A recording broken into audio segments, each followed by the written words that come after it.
Bienvenue à cette 33e capsule historique relatant une des facettes de l'histoire de Cowansville, celle de l'arrivée du télégraphe et du téléphone à Cowansville. Mon nom est Michel Racicot de la Société d'histoire de Cowansville. En 1866, le village de Sweetsburg possède pour la première fois un bureau de télégraphe.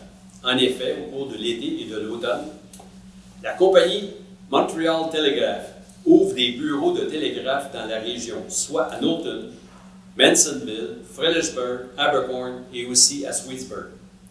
En effet, un bureau de la Montreal Telegraph est ouvert à Sweetsburg le 3 octobre. Le premier message est reçu le 13 novembre et un premier message est envoyé le 19 novembre. En 1867, c'est Curtis Boatwright qui est l'opérateur à Sweetsburg du bureau de la Montreal Telegraph, situé dans le magasin général de son frère Charles, qui est aussi le maître de poste. Puis le 20 octobre 1871, le télégraphe est utilisé à Cowansville pour la première fois. Le nouveau bureau de la Montreal Telegraph à Cowansville est géré par Arthur Newell, tandis que celui de Sweetsburg est toujours opéré par Curtis Boatwright. En 1879, le bureau du télégraphe se trouve maintenant à la gare ferroviaire de Cowansville et l'opérateur est le chef de la gare, Arthur Cleveland. Le bureau de télégraphe sera situé à la gare pendant plusieurs années. Au début du mois d'août 1877, un commerçant de Cowansville installe une ligne téléphonique entre son commerce et sa résidence.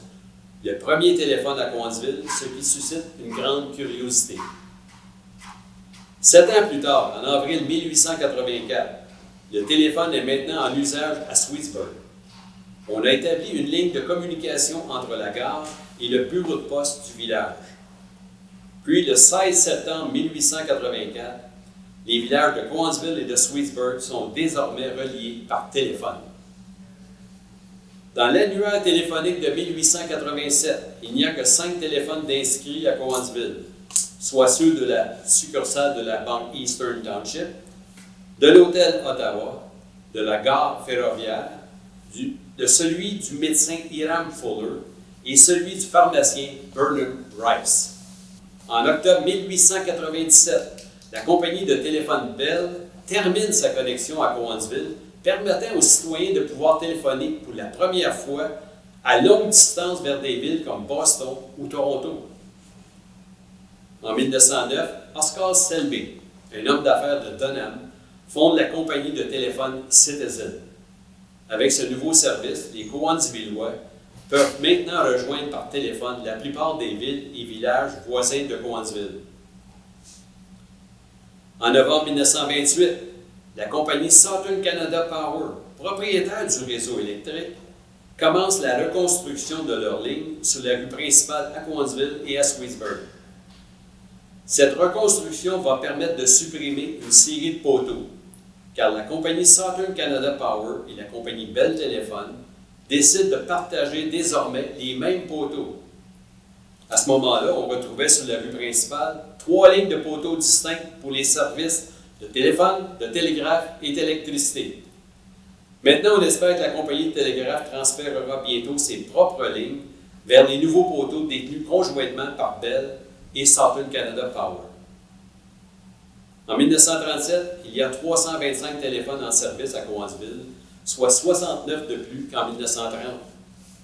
Mardi le 11 novembre 1947, le bureau de Bell Téléphone, installé sur la rue principale depuis son arrivée à Cowansville, déménage sur la rue Sud dans un édifice situé entre la succursale de la Banque de commerce et l'édifice de McClatchy. L'inauguration a lieu à 8 heures du matin en présence du maire de Cowansville, Carl Brock, et des membres du conseil municipal. La nouvelle centrale a un nouveau système téléphonique avec lequel il suffit maintenant de quelques secondes pour établir la communication. Ce système élimine l'ancien tableau de distribution avec des fiches et entraîne aussi la suppression de la manivelle. Le premier appel est logé par le maire Brock. En quelques secondes, il obtient une communication avec sa demeure. Le bureau de la compagnie Bell déménagera à Granby au début des années 1960. Voilà, c'était l'histoire de l'arrivée du télégraphe et du téléphone à Cowansville.